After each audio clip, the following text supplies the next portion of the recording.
제76차 유엔 총회에 참석하기 위해 미국 뉴욕을 방문하고 있는 문재인 대통령이 오늘 임기 중 마지막으로 유엔 총회 기조연설을 갑니다.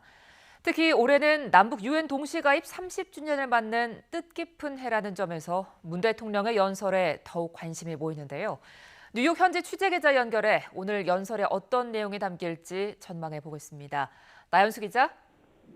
네, 나연수입니다. 네, 문 대통령 어제는 회원국 정상대표로 방탄소년단과 함께 지속 가능한 발전 목표를 위한 고위급 회의에 참석을 했는데요. 오늘은 기조연설을 하는군요. 네, 제76차 유엔 총회 문재인 대통령의 기조연설은 현지 시간으로 21일 오후 2시, 한국 시간으로는 잠시 후 새벽 3시쯤 시작합니다. 문 대통령은 올해가 5번째 유엔 총회 참석이고 무엇보다 임기 마지막 기조연설입니다. 올해 총회 주제가 코로나19로부터의 회복과 지속 가능한 재건 등 희망을 통한 복원력 구축입니다. 문 대통령은 유엔이 제시한 지구 공동의 과제에 대해 글로벌 위기에 맞선 포용적 회복, 이를 위한 국제사회의 연대와 협력을 호소할 예정입니다.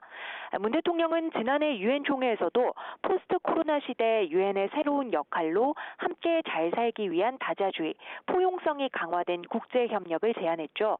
어제 SDG 모멘트 연설에서도 한국은 포용적 국제협력 여정의 굳건한 동반자가 되겠다며 국제사회에서 높아진 우리나라 위상에 걸맞은 역할을 다짐했습니다.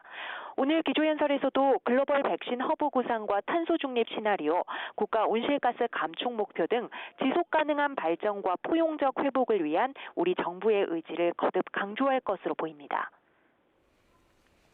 문 대통령은 해마다 유엔 총회에서 한반도 평화를 위한 메시지를 내는데요. 올해는 어떤 내용이 담길까요?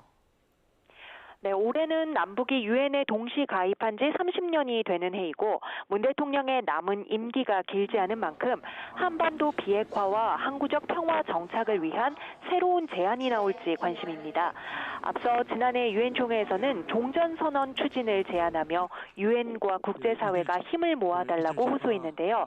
이번 연설에서도 한반도 평화를 향한 우리 정부의 변함없는 의지를 재확인하고 북한을 다시 대화 테이블로 불러내기 위한 노력에 국제사회의 관심과 동참을 요청할 것으로 보입니다. 다만 최근 남북 관계가 문제인데요. 북한은 잇따라 미사일 도발을 감행한 데 이어 우리 군의 SLBM 발사 시험 후에는 김여정 부부장이 문 대통령을 직접 거론하며 비난 담화까지 내놨습니다. 남북 통신선도 여전히 차단된 상황에서 문 대통령이 아주 구체적이고 파격적인 제안을 내놓긴 어렵지 않겠느냐는 관측이 나옵니다. 청와대 관계자 역시 문 대통령이 마지막까지 연설문을 수정할 것 같다고 전해 북한 변수로 고심을 거듭하고 있음을 시사했습니다. 문 대통령의 유엔 총회 기조연설은 YTN에서 실시간으로 전해드릴 예정입니다. 지금까지 뉴욕에서 YTN 나연수입니다.